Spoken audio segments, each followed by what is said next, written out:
एक दिन एक अग्नि जैसी चमकती चिड़ई लोहे की फांस में उलझ गई। एक आदमी उसे पकड़कर नगरपति के हवाले करने को ले चला। चिड़ई ने करुण विनती की कि उसे छोड़ दिया जाए। उसकी आंख से एक गर्म बूंद टपकी। वो दुख देख आदमी का मन पिघल गया और उसने फांस खोल दी। चिड़ई खुले आकाश में उड़ गई।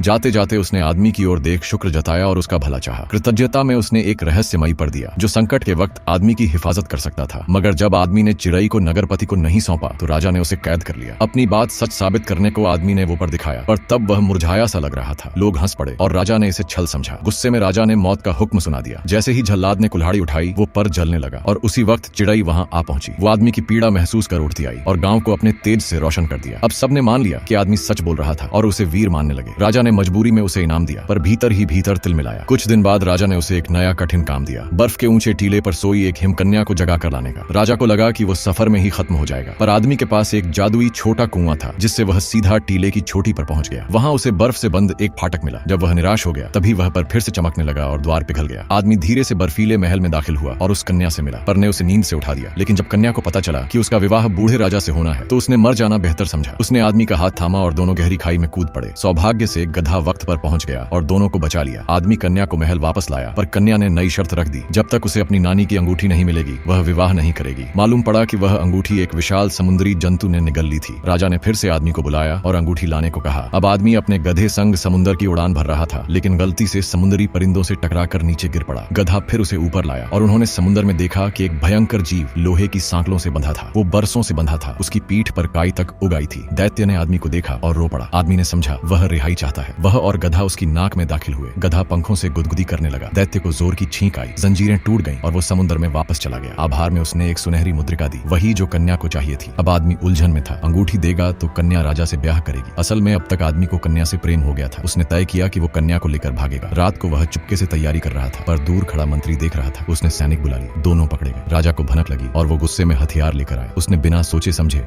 गधे पर वार कर दिया। गधा घायल हो गया। कन्या ने राजा को अमर होने का उपाय बताया जिससे आदमी को बचाया जा सके। राजा को भरोसा न हुआ। मंत्री ने सलाह दी कि पहले आदमी पर यह तरीका आजमाया जाए। अगले दिन 3 विशाल धातु पात्र लाए गए। एक में उबलता पानी, दूसरे में जमता जल और तीसरे में जहरीला दूध। जो इनमें से जिंदा निकले वही अमर। राजा खुद न कूदा, आदमी को धक्का दिया। कन्या ने जल्दी से अपनी मुद्रिका पहले पात्र में फेंकी। आदमी सुरक्षित निकला। दूसरे में वो जम गया, लेकिन पर ने उसे बचा लिया। तीसरे में जब वह गया कोई उपाय नहीं था। सबको लगा अब वह मारा गया। तभी आकाश से एक तेज रोशनी गिरी। एक दिव्य फूल जहरीले दूध में गिरा और अगले ही पल आदमी फिर से नया जीवन पाकर बाहर आ गया। असल में घायल गधा उसकी जान बचाने को दुनिया के छोर तक गया और जीवन का फूल ले आया। राजा ने देखा कि आदमी सचमुच अमर हो गया तो वह खुद कड़ाह में कूदा, लेकिन वह एक बुलबुले में कैद होकर हमेशा के लिए अंतरिक्ष में उड़ गया। अंत में लोगों ने आदमी की वीरता का मान किया और उसे नया राजा बना दिया।